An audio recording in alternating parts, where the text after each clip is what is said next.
kazi, mugumana mu rugo, mugumana mu rugendo, mugumana ahantu uri, ariko mwambabare ko turi ku munsi wa gatatu mwoka byara. Hallelujah. Hallelujah. Hallelujah.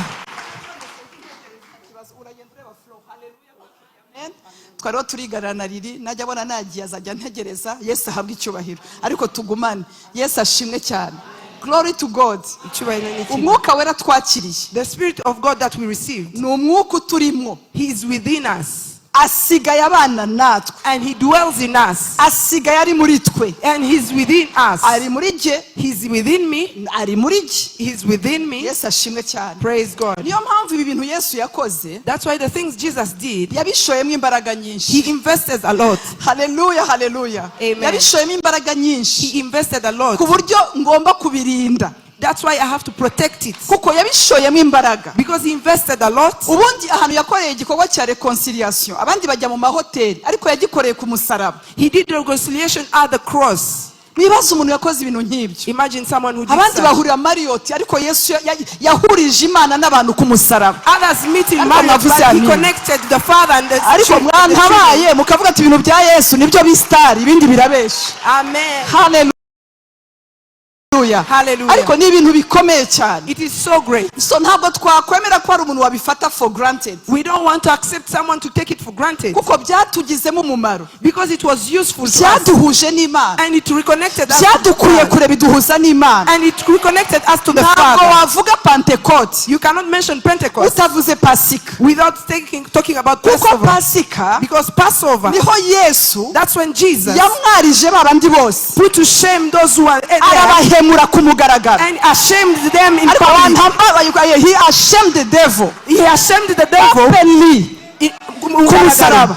at the cross. Arabikora. And He did it. Maze amaze kuzuka, After resurrecting, mu byakozwe n'intumwa igice cya mbere, in Acts 1, amaze kuzuka, after resurrecting, ngo amaze kuzuka, say after aza resurrecting, kwiyereka abigishwa be, He appeared to His disciples. abiyereka ari muzima, He was alive. abiyereka ari muzima. He appeared alive. Kuki yabiyeretse ari muzima? Why that? Icya mbere yashakaga gukuraho ikinyoma kivuga ngo ntiyazutse. He wanted to remove the lie that said He did not Ndashaka resurrect. ndebera umuntu w'iburyo n'ibumoso ngo uti yarazutse, yarazutse, Tell your neighbor, yarazutse. He rose again. Hallelujah. Hallelujah. Mukomere Imana amashyi, yarazutse. He rose again. Clap your hands for Oya the Lord. mbabarira abantu bemera Yesu Kristo ko ari umwami, bavuge ngo yarazutse. Say He rose again. Yesu yarazutse. Jesus rose again. Amaze kubiyereka, After appearing, abiyereka n'ibimenyetso byinshi. He showed so many signs. Aravuga ati this time ngiye kubiyereka ariko n'ibimenyetso byinshi. He said, this time I'm going to appear in Arabiyereka signs. n'ibimenyetso byinshi. And He appeared. Agumana nabo iminsi 40. He stayed with them for 40 Ku days. munsi wa 40 On the 14th day, arazamuka. He rose up. Azamuka bamureba kugira ngo hatazabaho urugamba. He ascended when they were seeing Him. Ibyakozwe n'intumwa, haleluya, 1:9. In Acts 1:9, Azamuka bamureba, He ascended when they were looking at Him. bakamwangalia, And they focused igicu on Him. kiramubakingiriza, And the crowd, barabireba n'amaso ye. they saw it with their own eyes. Abamwemera n'abatamwemera barabibonye, Those who believed and those who intumwa believed not, zarabibonye. they believed. Azamuka bamureba, He ascended maze and they were igicu seeing. kiraza And the kiramubakingiriza. cloud hid Him. Ndashimira Kristo, ndashimira Kristo, I ndashimira thank Kristo. Christ, I thank Christ. Ariko abarokore gusa bonyine nibo turi bugendane muri iri joro. Abantu baje mu masengesho hari ibintu Yesu agiye gukora muri iri joro. There are things we Twaje ku birenge by'umwami, ntabwo twaje mu nama. are at the feet of the Master. We are not in a meeting. Haleluya. Hallelujah. Bwana sifiwe. Praise God. Amaze kuzamuka, When He ascended, ndashimira Imana ko hamanutse message. I thank God that a message came Nk'uko down. mumubonye agenda, It says the way you see Him going, ko mumubonye the agenda, same way you're looking niko at Him. muzamubona agarutse. That's how all you see Ndashimira Him coming Imana back. kuko twamubonye agenda, I thank God niko that you see Him uzamubona back. agarutse. That's how we Azaza ntazatinda. He shall come. Haleluya, haleluya. Hallelujah.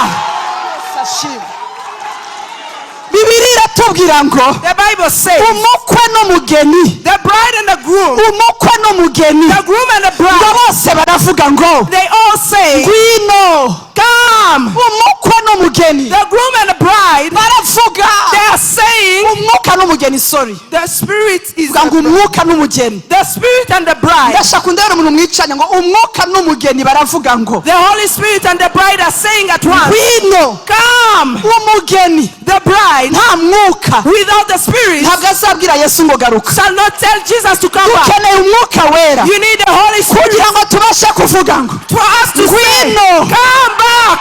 ntabwo wavuga ngo ngwino You cannot say come iyo back. wamara imyaka 40 mu idini Even if you make udafite umwuka wera without the Holy ntabwo Spirit, wavuga ngo ngwino you cannot say come ariko back. kuko dufite umwuka But wera because we have the Holy Spirit, turamubwiye ngo ngwino we tell him come back. mwavuze haleluya haleluya Hallelujah. oya ushobora kudafashwa ariko iyi ni conference internationale This is an international haleluya conference. ndashaka undebere mugenzi wacu ni internationale Tell your neighbor it's international.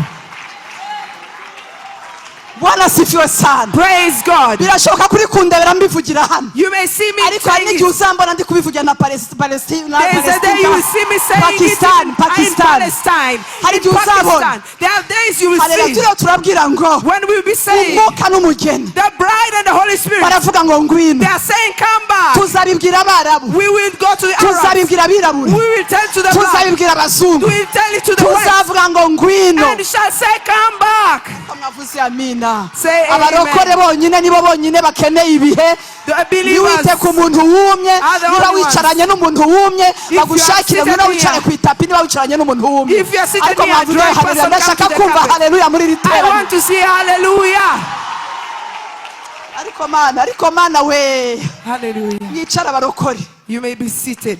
tumeokoka We are born again. twarakijijwe We are born again. turabizi neza We know it well. umutima wacu ubizi neza Our hearts know it well. Amina, ndafashijwe mwokabyara antisofe umutima wanjye My heart ubizi neza ko nkijijwe knows it well that I'm born again. ndashaka ko ndabere hariya hirya Tell your neighbor umubyeyi there. ibyo noneho mama Tracy That one now. ndabizi I neza know it well.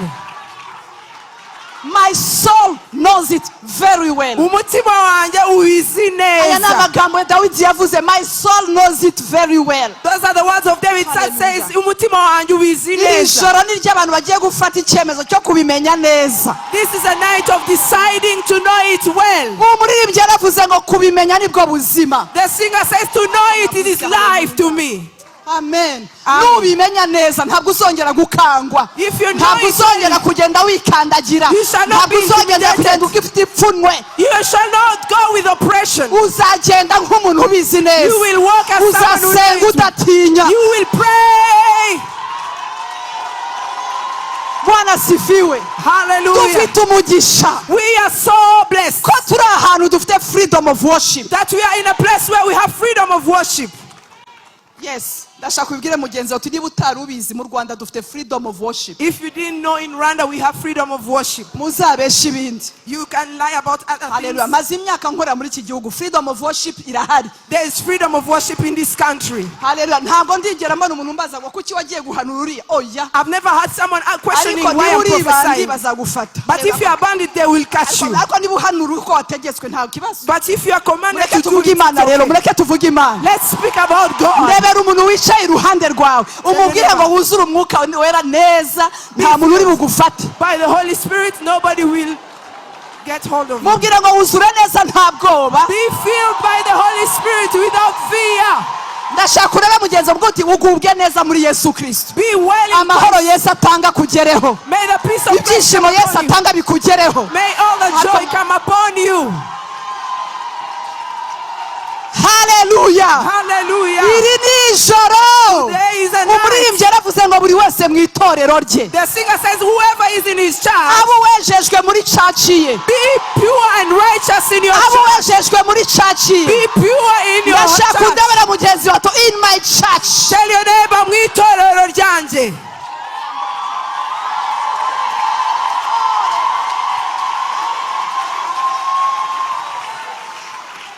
haleluya Hallelujah. haleluya Hallelujah. niwumva ibintu bikubwira ngo vuga imana uvuge ngo haleluya uyivuge. If you feel like shouting hallelujah, shout hallelujah. Oya uyivuge utabangamiye uwo mwicaranye ariko uyivuge neza. Shout loud hallelujah. Uyivuge utagambana, uyivuge uri amahoro, nta muntu uri bukwishuze. With peace, no one will judge you. Ukuri pe. Truly. Yes, ashimwe. Praise God. Nkunda ibintu bibiri ivuga n'ibijyanye n'urukundo no kunezerwa ngo ibyo byo noneho ngo nta n'amategeko abihana. The Bible doesn't put any Ariko law, any command upon nta muntu joy and uzagufunga ko rejoicing. wanezerewe. Ndebera mugenzi wawe. Ariko wandewe umuntu mwica uti nta muntu uzagufunga ko wanezerewe. No one will take you to the prison, to jail, because you are rejoicing.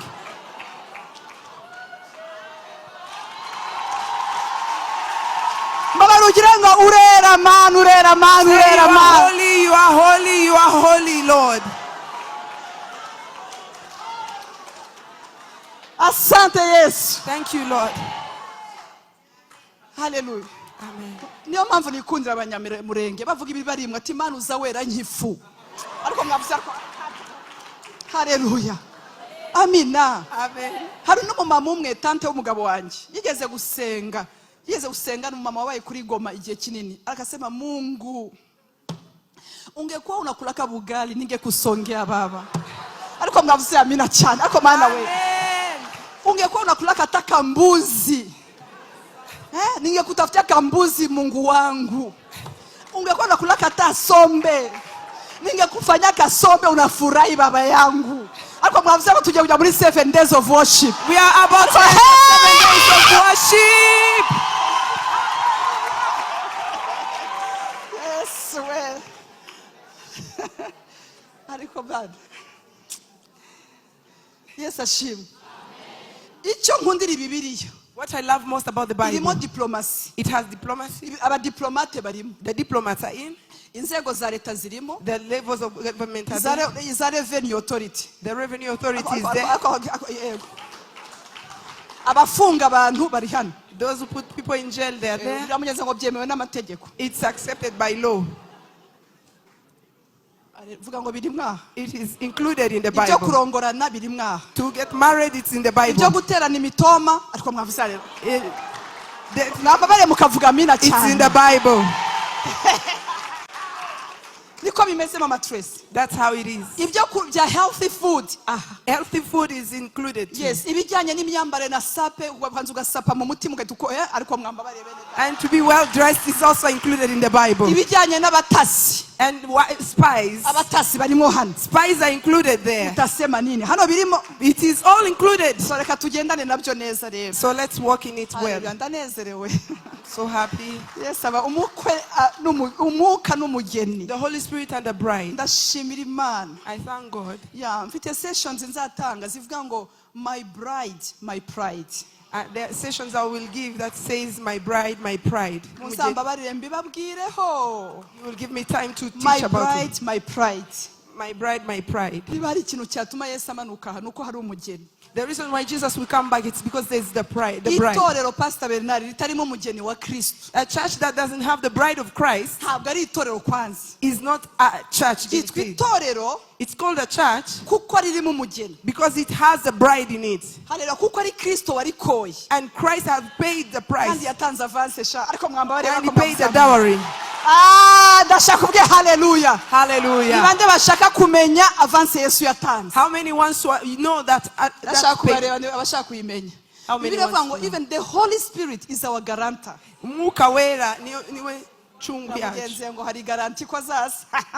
There's a guarantee that he will come back. So yaravuze ngo reka ngende He said, let me go kugira ngo umwuka amanuke. for the Holy Spirit to come down. Bivuga ngo nanjye Yesu nari kumwe namwe pe. It means, Jesus, I'm with you. Ariko uwo data azohereza But the one my Father will send azabana namwe ibihe byose. shall dwell with you every day. Azabigisha byose. He will teach you all Azabibutsa. and remind you. Urumva ibintu azakora. Do you understand this? So ni kuvuga ngo It means, niyo mpamvu umuririmbyi yavuze ngo no mwipfa ryanjye iryo zina rizampumuriza. the singer says, even in my death, I will remember that Muzareba name. abantu batamufite ukuntu bapfa basamba nabi. You will see the people who don't have him, Ariko how they disi umuntu die. wizeye Yesu nk'umwami n'umukiza ufite umwuka wera. But a believer with the Holy Spirit, Sinzi uwo batubwiye ngo yararirimbye ari ku gitanda agiye aravuga ngo amazi maremare y'urupfu okay ngeze mw'ijuru ari gupfa as they were dying. ririmba indirimbo zishimwe indirimbo zigusingiza abaratashe. And then they passed on. Yamugenze ngo abera umukozi w'Imana baragiye zateri wakabyaramo. And then the saint came. Ariko uri kugwana n'abadayimoni But those who are possessed, they fight. turashimira Imana yaduhaye agakiza. We thank God for salvation. turashimira Kristo waduhaye agakiza. We thank Christ for his salvation. Ariko mumbabarire ari abantu rero bazi ngo umwuka yamanutse ati ubwo ntabwo yaje ahubwo ugiye kugusha satani aho kugira ngo ugwe. Byamugenze ngo satani yaguye buretse. The devil is defeated. Ndebera umuntu mwicaye uti satani arabanza gwe ubundi bijyo kugwa bize nyuma. Ariko haleluya. Will first go down, fall down. Reka mbabwira hano umwuka ari satani nta mbaraga afite. Where the Holy Spirit is, nta bushobozi afite. he doesn't have authority. Turashimira rero Yesu akagiye gukora ibidasanzwe. We thank Jesus that he was going to do mighty things. Rero umwuka wera yangumije ku ijambo turimwo ariko mu ijambo rya upper room. The Holy Spirit has been telling me about the word upper room. Kuko amateme ni nkakura tuvuga igicuku cya nyuma tukavuga gutyo aho hantu ni hondi aho hantu ni hondi aho hantu ni hondi haravuga ngo ni mwuzuze mugeze kungara. You fill it up to the brim. Uiteka kuzuze. May God fill you Vuga ngo ageze kungara. up to the brim. Vuga ngo ageze kungara. Up to the brim. Oh, amen. Hallelujah. Hallelujah. Dore wa muntu yabizanye ngo umwuka n'umugeni barahamagara bati ngwino. Kandi uwumva nahamagara ati ngwino. Kandi ufite inyota naze. Ushaka ajyana amazi hehe y'ubugingo ku buntu. Yamugenze ngo it's for free. For free. Yes, ashimwe. Rero fill it to the brim. Wuzuze ugeze ku ngara. Kungara. Yes, Kurugara. mwabyumvise. Icyo nibyo mwumvise. Nibyo nyine. Abapadiri ko baje kutwigisha bakavuga ikinyarwanda mu buryo babivuga bikadufasha. Imvuga ikinyarwanda nabi mu byumve ni kungara cya kungara. Akavuga ngo ni kungara sha. Haleluya. Bwana sifiwe sana. Amina. Amen. Pastor Bernard wo mu mayaga mbabarije. Bwana sifiwe sana. Vuga ngo kungara. Kungara. Ndashimira Imana ko bigiye kuzura hari ibintu bimaze imyaka bicagase. The things that have been halfway filled, ariko muri aya masengesho but in these prayers biragera kungara. it shall be full to the brim. Ndashaka kuvuga ngo bigiye kuzura bigere kungara. It's going to be full to the brim. Umunezero wawe wuzura ugere hehe. Your joy be filled with amahoro yawe agere hehe. your peace. Yo ibyishimo byawe bigere hehe. Your happiness. Bigiye kujya bigenda byuzura nawe ugende wumva uri kudundika uri And you kudundika. feel like bouncing. Bene data hari ibintu by'amahoro mbabwiza ukuri nimujya mubona duseka hano buriya ntitwigirisha. If you see us smiling, Mwicare mbibahe we are not gatoya. pretending. Haleluya. Ntabwo twigirisha We are not buriya. pretending. Haleluya. Hallelujah. Ntabwo twigirisha abazi ko nta artificial irimo. Ntabwo bishoboka. Those who know that there's no artificial, it's Yesu impossible. aduha ibyishimo. Jesus gives us joy. Kuko yabwiye abigishwa be. He told his disciples. Ashaka kubanza kubabwira abahiriwe abaribo. He wanted to tell them the blessed ones. Who are they? Ababwira muri Matayo 5. He talked about it in Matthew 5. Yes, ndacyari handi muri Yohana 2 numugira ikibazo. Muri Yohana 2 turaza kujyamo. Matayo 5 abanza kubwira abigishwa be. He told the disciples in Matthew 5. Arabwira ati abahiriwe. Blessed. Icyambere Yesu amaze kubona abantu babaye benshi. When he saw a big crowd, azamuka umusozi. he went to the mountain. Yesu iyo abonye success ntago atinda mu bantu azamuka umusozi. When he sees success, he doesn't dwell in people. He goes to the mountain. Azamuka umusozi. He went up to the mountain atwara abigishwa be. and went with his disciples abatwara ahantu hiherereye. to a hidden place. Ibintu byinshi Yesu yakoze. Many things that Jesus did, ntabwo yabikoze ku mugaragaro. he didn't do it publicly. yabikoze ahiherereye. He did it in a hidden place. Ibintu bike dusoma. The few things we read about, nibyo gufasha abatizera. it is to help the unbelievers. ariko byinshi But many of them biri ahantu ku musozi. are in the mountain, biriherereye. in a hidden place. kuko ibiryo by'abana Because the food of the children, ntabwo yabihaga umuhanda. he would not give it to the streets. Mwamvugire ngo amina cyane. Mumvugire ngo amen. Yesu nashimwe. Praise God. Arangije aterura amagambo. And then he said, Arababwira ati ndashaka kubanza kubabwira ko muhiriwe. I want you to know that you are blessed. Uyu munsi urasohoka muri iri teraniro. You are going out of this place. Usohokanye umunezero kungara. Going with joy filled up to the brim. Ndashaka kubanza kubwira abanobo. I want to tell the noble Ko muhiriwe. that you are blessed. Ko muhiriwe. You are blessed. Guhirwa kwanyu. Your blessing Ntabwo kudepanda kuri stoke mwasize mu doesn't rugo. depend on the soul you Ntabwo left. kudepanda ku mamodoka meza All mutwara. the new cars you are driving. Ariko guhirwa kwanyu. But your blessing. Arababwira ati hahirwa And he said, blessed abakene mu mitima yabo. are the poor in the spirit. Kuko ubwami bwo mu ijuru ari ubwabo. For theirs is the kingdom of Ntabwo ari heaven. abakene muri konte. It's not the poor in the account. Ntabwo ari abakene muri momo. It's not the poor in Ntabwo ari the abakene money. b'amafaranga. It's not the poor in money. Abakene mu mitima yabo. But the poor in the spirit. Haleluya. Hallelujah. Abantu baza. The people who come. Bakavuga ati nibyo wankoreye. He said, hey, what you've Ariko done. ntabwo jyewe nakwirariraho mwa. I cannot pretend, Lord. Uracyari Imana You yawe. are still my God.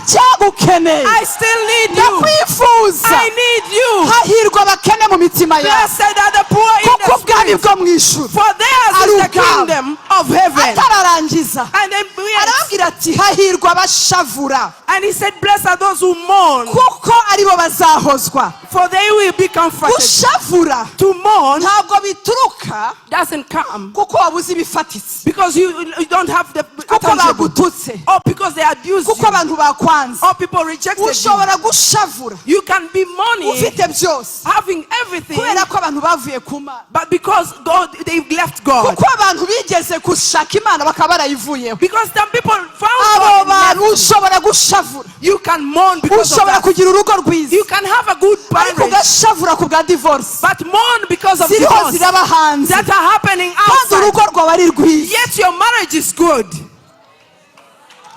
Hahirwa abashavura. Blessed are those who are mourning Kuko ubwami bwo mu ijuru ari ubwabo. because of the kingdom of heaven. Arangije is arongera theirs. aravuga ngo And then he said, hahirwa abagwa neza. blessed are the meek, Kuko bazahabwa isi. for they will inherit the earth. Nubaho uhekenya amenyo isi izakwiyambura.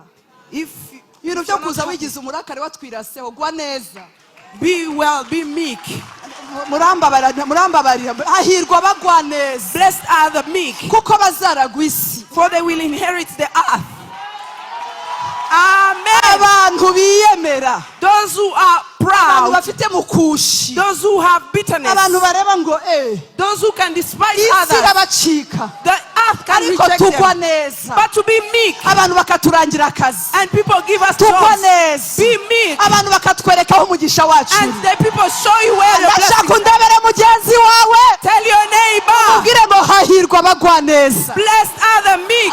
Ariko ninde muntu uri gufashwa muri iri How teraniro? many are Hahirwa abagwa inside? neza. Blessed are the meek. Hahirwa abagwa Blessed neza. are the meek. Hahirwa abagwa neza. Blessed are the meek. Abagwa neza The meek bazashobora isi. will sustain this world. Pastor Bernard, kugwa neza birakabaho. It is so good to be meek. Nagiye kwigisha Rwentobo. Pastor Manzi twari kumwe n'abandi. Hallelujah. Rwentobo muri Uganda. I went to Uganda and, Baravuga ati bamba poso nguhaye inka. and they gave cows to Apostle. Undarande bati bambe nguhaye inka. And another one said, Apostle, I Undi love you. nkamuhobera ati umpobeye neza nguhaye inka. And the other one I could hug, they could give me a Ndashaka cow. undebere mugenzi wanjye uti hahirwa abagwa neza. Tell your neighbor, blessed are the meek. Hallelujah. Ugomba gutaha wuzuye ubugwa neza You kugeza have to kungara. be filled to the brim. Bwana asifiwe sana. Amen. Kugwa neza. To be meek. Yesu ashimwe. Amen. Amina. Abantu bagwa neza bene data. People are meek. Hari umudamu w'inshuti yanjye yarapfakaye. There is a friend of mine who is a Hashize widow. imyaka yarapfakaye. She was a widow for Yizira some 0 time. kilometre.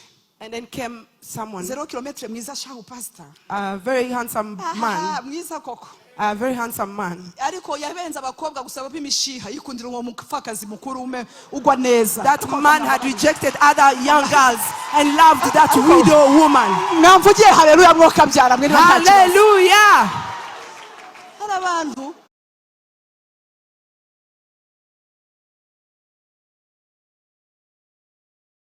naje kuvuga ngo ari ubwoko muri migani ngo ariko ngo ari ubwoko bumeze uku hari ubwoko bumeze uku ariko ngo ari n'ubwoko ngo bufite ibijigo bigize biti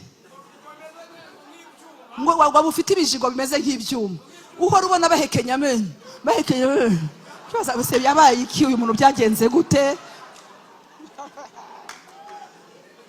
uraza hano bakakwicarika neza bakaguha fanta n'irindazi bakagusavinga kandi bagusavinga si abakozi biwe mu rugo and they serve you yet they are not your maid servants. ariko ugakomeza wirebesha And you continue. ariko mwamvuge haleluya haleluya haleluya haleluya haleluya haleluya Hallelujah. Yes, ashimwe. Kude.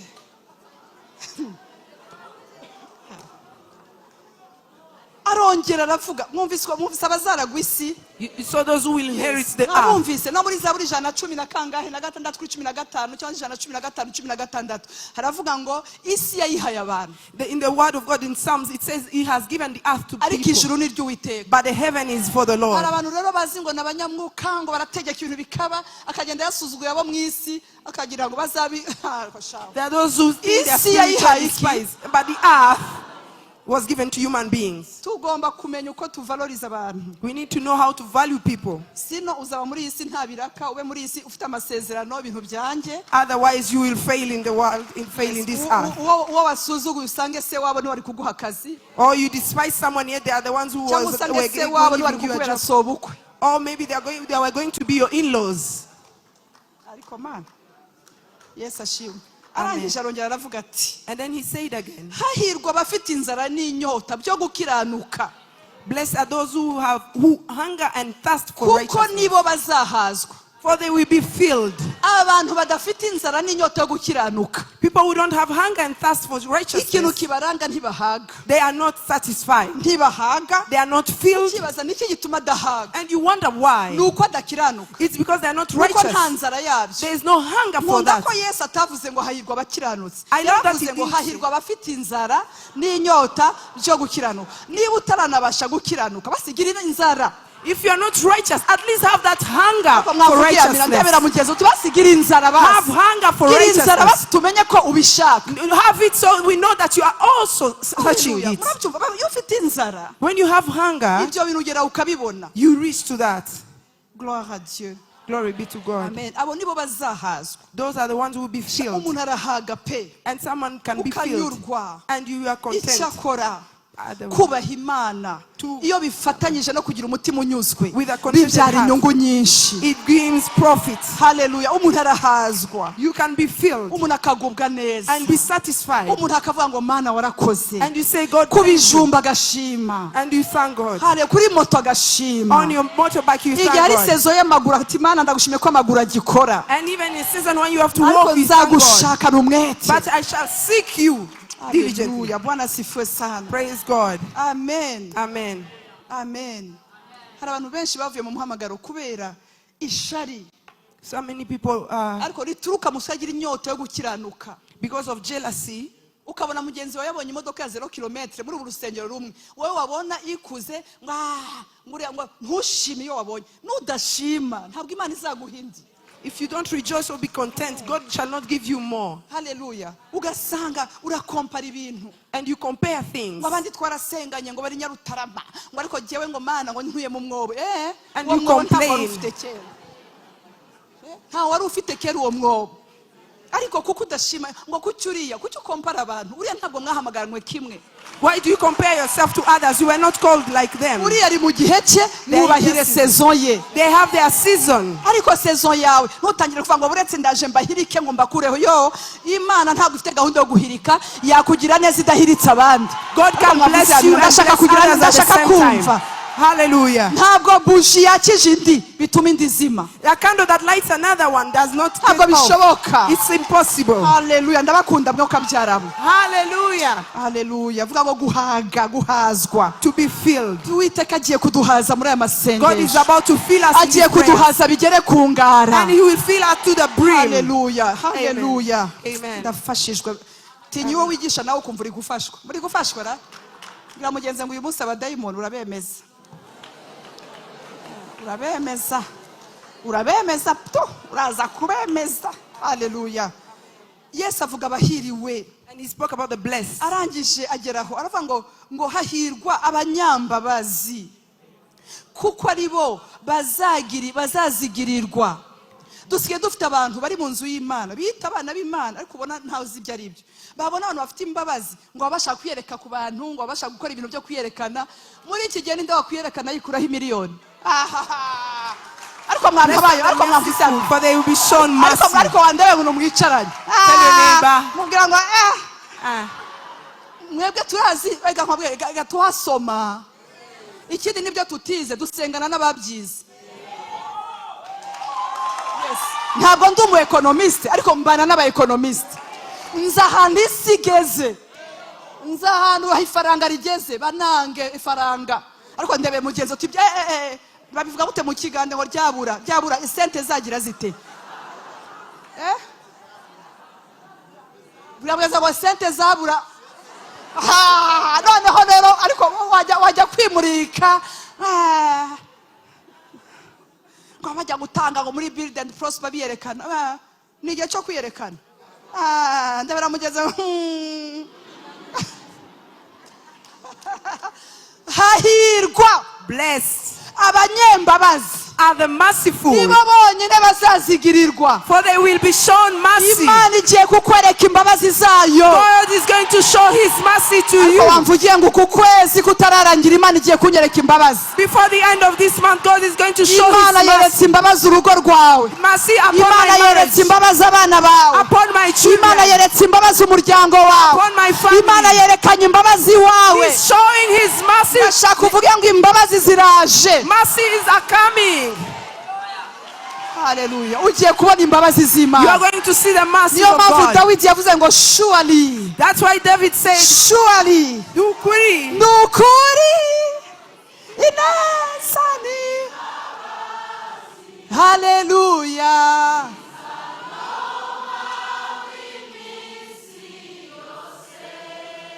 Nanjye zaba mu nzu y'Uwiteka iminsi yanjye yose nkiriho. Hakika neema nazo fadhili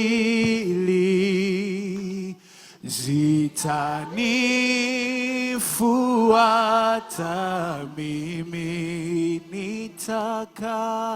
nitaka nyumbani kwa Baba siku zote za maisha yangu. niyo mpamvu ubona wacumbikiye abantu That's why you gave mu ntara. people in the None village. abana bawe bafite bari kubacumbikira muri Canada. And your children are also given accommodation in Canada. Ndashaka kuvuga ngo abanyembabazi. The merciful. Wakoze ibintu You have done things, ugemura ku nkoko. and you even gave food in None bowls. umunsi wowe n'abawe muriho muragemurirwa mu makonti. And today you are blessed in your accounts. Kugira ngo ni ingaruka z'imbabazi. It's the consequences of merciful. Imbabazi ni nziza. Mercies are good. Hahirwa ab'imitima iboneye kuko aribo bazabona Imana. Blessed are the pure in heart, for they will see God. Hahirwa ab'imitima iboneye. Pure in heart. Hallelujah. Buriya nta kintu cyiza. Buriya mu buzima In life, ibintu byose uzacamo whatever you'll go through, uzirinde ikintu kikurega. protect yourself to be condemned. Abantu bashobora kutakubona, bashobora kutambona, People should ariko mu cannot. mutima wanjye But in your heart, uzi buriya iyo udafite ikintu kikurega if you don't have any condemnation, ntabwo bugira. you are not scared. Ibi mbabwira ni ukuri.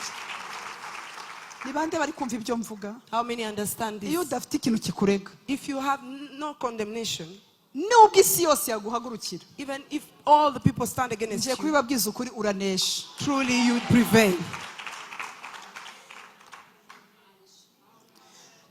Samweli Samuel, yahagaze imbere y'Abisirayeli bose. he stood before all the Israelites, Abahirwa, abantu bari pure mu mitima. people who are pure in Iyo their agira hearts. ikintu kimurega ntiyari gutinyuka kuzuza stade. Yujuje stade arayibwira ati wowe nariganyije inka. He filled the stadium and said, if I have done something wrong to you, uwo natwaye ibye, or I've taken your possessions, uwo nagiriye nabi, or someone I've hurt, buriya babivugira mu mazu yabo, ariko ntawatinyuka kukurega kuko buriya umuntu utari mukuri ntashobora kuguhangara. someone who is not in the truth cannot stand against Ariko you. mwamvugiye amina cyane. Amen. Arahagarara, And he stood. aravuga ati nta kibazo, muri free. He said, you are free to say. Uza kunshinja nazi. If you are here, you can condemn me. Come. Ahagarara gutya nta n'umwe. None of them could stand. Imana igiye kukugira blameless. God is going to make you blameless. Ariko mwavuze haleluya, ndashaka undebere mugenzi wawe. Tell your Umubwire neighbor, uti ugiye guhagarara wemye. you are going to stand blameless Wirira agatoki k'akanyagara ujya musinzire. and eat well your food and sleep well. Yewe rwose kamabwiza ukuri nikundira agatoki k'akanyagara. Agatoki k'akanyagara. Ndagakunda cyane. Niyo mpamvu kuba hanze kabisa, no hanze bagira imbaraga. Ngewe nikundira mu Rwanda, ariko nanone ariko mu Rwanda hari n'ibiryo byiza abantu. Wakuzi kugira ngo utahe mu rugo rwawe urya agatoki k'akanyagara karimo n'amashaza. Wiryamire. Ushema amavuta y'inka umererwe neza. Ariko mwavuze ngo imitima ibone ukagubwa neza. Ukajya uryama ntihumve ibintu bikunigagura kuko nta bantu warayugambaniye, nta bintu wakoze bibi. Ariko mwavuze amina. Amen. Yesu nashimwe. Praise be to God. Ariko Imana ni nziza we. God is good. Uziko Yosefu yari mu nzu y'imbohe yimerewe neza. Joseph was in prison Iko tout bien. and he was well. Bamufungiye ahantu habi. They had locked him in a bad Ariko place. arangije. But after that, Asigara ari umuyobozi ari gusemura inzozi z'abantu. Yari yamaze kugira biro. he started interpreting the dreams of others. Arifite biro kuko yari aboneye mu mutima. He had an office. Yeremiya Jeremiah, yari mu nzu y'imbohe. he was in prison. Mu nzu y'imbohe. In prison. Maze Baruki araza. And then Baruch came. Aramuga ati sasa hariya n'abandi bantu bari bahari. Aturabona habaje harimo n'abantu baje n'abalawyers barahari n'abaje kugira ngo tumukore amasezerano. Ati na yoti hari kibanza kigurwa abana yibereye muri prison. He was in prison and they presented him an opportunity to buy a plot, a land. Anatoti. Anatot. Ati hari kibanza kidasanzwe kiri Anatoti yibereye mu nzu y'imbohe. There's a land in Kumbe Anatot. type prophet yari afite ibiceri mu nzu y'imbohe. Yet he was in jail, but he had money in jail. Nubwo waburi mu buzima bw'ubukene ni inzu y'imbohe. Even in the life of Nubwo poverty, waburwaye ni inzu y'imbohe. in sickness, it's a house of prison. Ariko Yeremiya But ari mu Jeremiah, bihe bibi in a bad time, agura ubutaka muri Anatoti. he bought that land in Anatot. Ndashaka kukubwira ngo ugiye kuba unstoppable. I want you to know that you are going to be unstoppable. Numva gashaka hano GI bari. Hallelujah. Hallelujah. Yes, achime GI muhita muvuga ngo hey. Hey, Sons of Isaka bari he mwoka byarawe basanzi bari he. where are the Ndashaka ba sons? Sons of Isaka bavuge numve ko bahari. Abahungu abasore batarashaka bari he. Abasore batarashaka bavuge haleluya numve. Mwaragwiriye. Hallelujah. Hallelujah. Amen. Ubu celibateri ni prison. It's a prison also, a celibacy. Ariko nubwo ari prison, Even though it's a prison, ntimuhagarike kugura ibibanza muri Anatoti. don't continue buying lands in Anatot. Hallelujah. Amen. Biramugenze ngo pure in their hearts. Babone mitima. Ariko uzi kuba umuntu uri pure mu mutima. Imagine someone who is pure in heart. Umeze nk'igitambambuga. You are like a crawling baby. Kuko nigeze kubibona, Imana igeze kumpa message nayo babwiye. Mbona umubebe anezerewe. I once saw a vision. A baby was so happy. Igitambambuga. A toddler. Numva. And then I Nawe heard. ijambo ryo muri Maraki ngo muzakinagira nk'inyana zo mu vuga ngo utingiye gukinagira nk'inyana mu ruhongore. Ariko mwavuze amina cyane. Ariko haleluya. Ariko wambabarukana mugenze ngo muri iyi minsi uraza kuzura. You 2 days Kugeza kungara. to the brim. Ugiye gukinagira. You are going to jump. Nk'ikibamo kabyaramo. Nk'inyana iri mu ruhongore. Like a calf. Ariko 7 days of worship. Tugiye gukinagira. We are going to jump. Tugiye around. gukinagira. We are going to jump. Hallelujah. Hallelujah. sha hari amavuta y'Imana hano hantu. There is the anointing of God in this. Imbaraga z'umwuka wera zigukoreho. May the power of the Holy Spirit touch us. Zigukoreho ahantu uri. May it Uyu touch us. munsi usohoke wumva ibintu bidasanzwe. Go back feeling unusual things. Imbaraga z'Imana zidasanzwe. The power of God Zitangire zikore kuri wowe. May it start Zikore mu working in you. mutima wawe. May it start working in your Jesus heart. Christ. In Jesus' Hallelujah. name. Amen. Oh Seigneur, Imana ituvanyemo ingwara zikomeye. God is healing us from Imana great ituvanyemo sicknesses. ingwara muri iri joro zikomeye. God is healing us from Imana great igaruye ibihe sicknesses. byawe bya kera, igaruye umunezero wawe wa kera, God is bringing back your old joy and igaruye old ibihe byawe moments. bya kera. Your old Ugiye moments. kongera kwisanga uhanura nk'uko You will wahanuraga. find yourself prophesying again as you used to. Bwana sifiwe. Praise God. Amen. Mwicare. Hallelujah. Abo babone bazabona Imana. The pure in heart shall see God. Hahirwa abakiranura. Blessed are the righteous. Arababwira ati mwabigishwa banjye mwe ntimugakunde byacitse mujye mukiranura abantu. Amen. Abo nibo bahiriwe. The peacemakers. Abantu bakiranura. The Abantu peacemakers. bakunda umuriro mu bantu. The people who like quarrels among people. Yes, hari abantu kuko Bibiliya avuga ngo iyo ukuyemo inkwi umuriro urazima. Ngo niko nk'iyo umuntu uzana intonganya iyo avuyemo ibintu biba bizima. Hari abantu bakunda byacitse. Bakunda ibintu bya diviser pour régner. The people who like division among people. Burya se wumvise ibyo avuze. Uzi kuri cousin wa Satani uvuga ibyo bintu. When you judge or question others, Yes, ashire cyane. Uri umubyara we wabugufi. you are like cousin to Satan. Ariko ntabwo ari cousin gusa ni first cousin. It's Nukuri abantu bakunda byacitse basi. Bakunda ibintu byo guteranya abantu. people who like division, Badakunda abantu bari hamwe. who don't like unity, Badakunda kubona abantu babanye bahuje. who don't like people being Kandi together. Pentecote ntabwo yabaye bataraba mu bumwe. And Pentecost did not happen without unity. Biriya bintu byose abantu bavuga Pentecote twebwe turi muri Pentecote ya vrai yahe tuzabirebera ku bumwe. We shall see Pentecost in unity and togetherness. Ubumwe. In togetherness. Ubumwe ndababwije ukuri. In unity.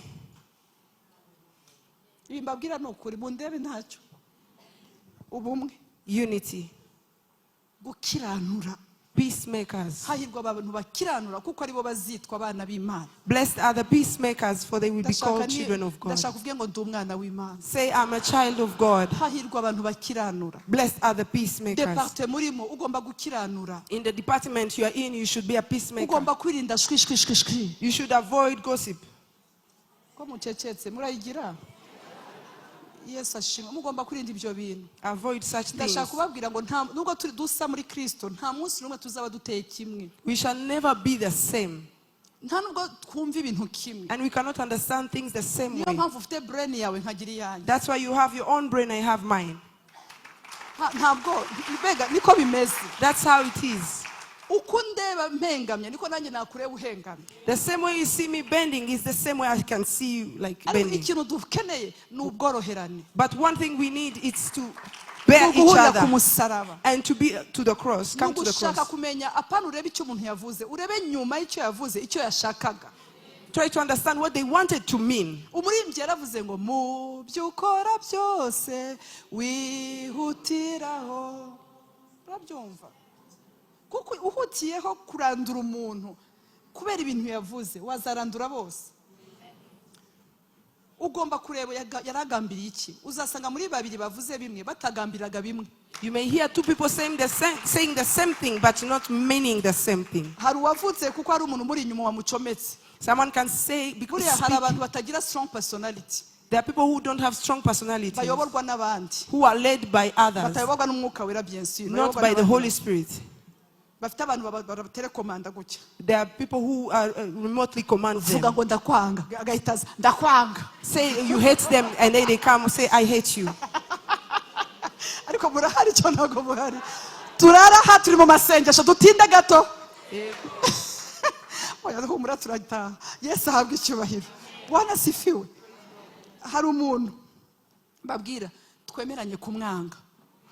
Let's agree to hate that person. And then they agree on that. Mu byukuri mubajije wamwangiye iki? Twarabivuganye. And then you ask, why are you hating that person? We agreed to hate that person. Ariko bwa mugenzi ngo dukiranura ibintu mwuka byara. Be a peacemaker. ndashaka kubabwira kimwe mu nzira zo kuwininga souls One of the ways to win a soul ni ukurenga ibyo abantu bavuga ukareba icyo Kristo abashaka. is to go beyond what people say and look for what God is saying.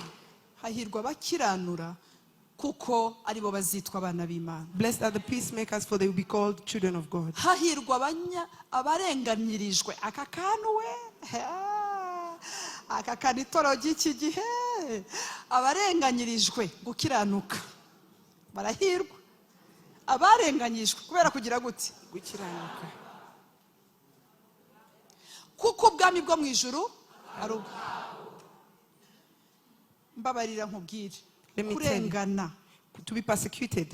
Yesu ni umukiza w'abarengana. Jesus is the healer of the persecuted. Ni umukiza w'abarengana. He's the savior of the persecuted. Azakurenganura gute How will he save you wagiye kwifasha? when you've helped yourself or fought yourself? Abantu barigwanirira. People fight for Ariko themselves. numureka But if you let him agafata relève and he takes over, azakurwanira birenze ibyo wagakoze. he will fight for you beyond what you would have done. Yes, abo ngabo Those ones barengana who are persecuted kubera gukiranuka. because of righteousness. Arangije aravuga ngo rega namwe And he said, blessed are you muzahirwa ubwo bazabatuka.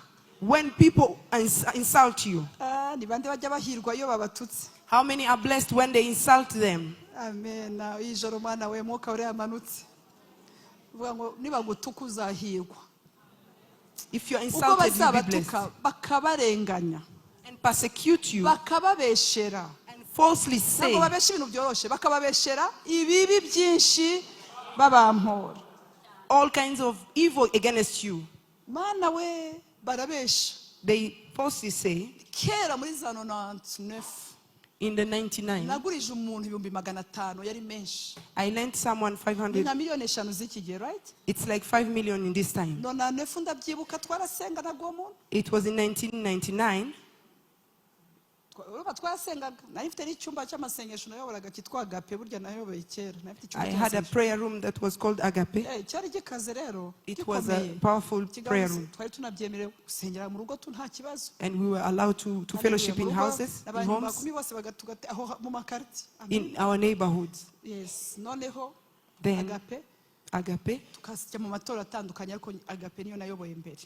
and we went to different churches. Hanyuma muguriza 500,000. And then I lent to that person 500,000. Ndi umuyobozi wabo. And I was their leader. Amaze kuyanyima. After Igihe cyararenze. taking it, Narayamugurije. I had lent it to. Aranyandikira ati nakwishuzaga ya 500,000. That person wrote to me, I am asking for my 500,000 back. None ukuntu mwikanze. You see how you are surprised? Nari innocent muri 99. I was so innocent in 1999. Umva sinari nzi ko abantu urumva urukuri pastor sijye kubesha. I didn't know. Nari narize urumva ntabwo nakomeje mu mategeko naje kwiga ibindi. Ariko nari narize imyaka 3 yose mu mategeko. I had spent 3 years learning laws. Imyaka 3. 3 years. Hasigaye umwe 3. I was left Muri with promotion ya mbere kuri Yelka hari niho nize. the first promotion in Nari nzi Yelka. kameme itegeko. I had Nari no studied laws. kumwandikisha ati nguhayaye. Ariko kubera ukuntu nari innocent nahaga umuntu ntanditse. Ariko I gave him without writing down any agreement. aranyishuza pastor. And then that person came back to ask for his 500. Akanuye. Uwo muntu yari umunyamwuka. That person was spiritual, Yari umufarisayo kazi. but a Pharisee, woman Nawe ndaza Pharisee. kumugeraho kuko Yesu yabanje kuvuga abahiriwe arangije atarababwira ati unless your righteousness kiretse gukiranuka kwanyu kurenza uko abafarisayo kukarenga uko abasadukayo ngo kiretse kubarenze atari gutyo ntimuzabona ubwami bwo mu ijuru. Unless your righteousness goes beyond the Pharisees, you shall not get to heaven. Abafarisayo bazi gukora ibintu by'umwuka. The Pharisees know how to pretend in spirit. Abafarisayo bazi guhanura kuko babanye n'abahanura. They know how to prophesy because they lived with prophets. Abafarisayo bazi gukopya iyo yagukopye arusha wowe ibyo ukora. They know how to copy even beyond what you do. Ashobora kukwigana mu ndimi. So they can copy you in Akigana indirimbo tongues zawe. and copy your songs Akigana uko ugenda. and copy the way you walk Agakora ibirenze. and do beyond what you do. Abafarisayo rero bazi kubikopya. So the Pharisees Bazi no know how to copy. kwititiza. They know how to shake themselves. Ntabwo nabumvise neza. Abafarisayo Pharisees. bwa mugenzi wawe ngo ntukabe impressed n'abafarisayo. Don't be impressed by the Pharisees. Abafarisayo The Pharisees. umufarisayo yaranyandikiye aranyishuza. A Pharisee wrote to me requesting to be paid back. narumiwe. Ba mama twarasenganaga rero mama yararwaye abonye abantu bameze gutyo nka babiri ko iyo timu yari ikijijwe cyane. Twari dufite abantu bakijijwe. We had people who were very saved. Bamwe bakizwa by'ukuri no kugato no kuganini. And they were Bagatinya saved. n'icyaha. And Timu twagiragamo. the team we had, Waraza gufite ibyo wakoze tweta tukurondora. you could come when you have done something wrong and we could know it. Nta bintu byo gukina twagiraga n'umunsi wa verite yo kubagana tukavuga ibintu uko bimeze. We had a day of truth. Ariko we kubega ni operation. It was like surgery. Ntabwo wadukwepaga twarakubwiraga. And we would tell you the truth. Ariko uwo muntu But that person, bega umufarisayo what a ngira Pharisee, ubwoba. I was so scared. Aho ngaho niho natangiye na kasike za saro zanjye urabyibuka. When I opened Umuntu them. nazi ariko ntabwo nabigurishije nafunze nayifite saro ikora. I had a hair Ajya i salon Remera. in Remera. Hanyuma araziterura zose azitwara Kayonza. And that person carried every Ubwo material ubwo equipment nari and nahaye took, mwene data akazi. and I had given her a job. Simumva She ibintu carried nahuye it to nabyo muri iyo Kayonza. myaka mwokabyara. That's what I encountered. Noneho umuntu wakwibye gutyo akanakubeshera biroroha ko akubeshera sinzi ko mubyumva. Someone who is stealing from you Sinzi can ko muri falsely kumva. say Ni ngombwa things. deja arabizi ko afite icyaha. Yes, they know Ariko they nuba have ari umuntu sinned. ufite icyaha atihanye. But if you see someone with sin who doesn't repent, Icya mbere azagusebya. first of all, they will speak wrongly Ariko about hari you. haravuga ngo niba batuka bakabarenganya bakababeshera ibibi byinshi babampora muzahirwe. Kubera iki tugomba guhirwa? Why should we be blessed? Ugomba kwakira ubuntu bw'Imana bw'umunezero. You have to receive the grace of God of joy. Kuko abo bantu nyuma y'imyaka 10 Because those people after 10 years, uw'Imana igendereye yakwihana. God, if they visit them, they will Uwo repent. wayibye amakasike nariho ndigisha muri iriya nguni nyuma y'imyaka 20 hariya muri iriya nguni. After 20 years, we were in that corner. That person who had carried all the Ntabwo equipment, namwibukaga. I could not remember her. Noneho yareba mureba akajya ndamwibuka. And then when she thought I could remember her, Navuga ngo mu izina rya Yesu. and I Nimwihane kuko ejo nzakora ibitangaza ngo nari harandeba ariko simenye ko uwo muntu ko ari wa wundi. but I didn't know it was that person. Aza hari imbere bati ndihanye. Hano abantu twari kumwe barabyibuka bati ndihanye. And she came and Muri said, za I kasike repent. nakwibye ntihari iremera nakoreraga. Iriya etaje iremera. Hajya hafi. Haleluya arangije. And then she said, Iriya kasike rwose niyo nasigaranye ariko nayo yaragiye ati ndihanye n'ukuri. I repent for taking all your equipment. Ndabona the sister hair ni salon." wowe ubwo yicaye aha wenda. Yesu ahabwa icyubahiro.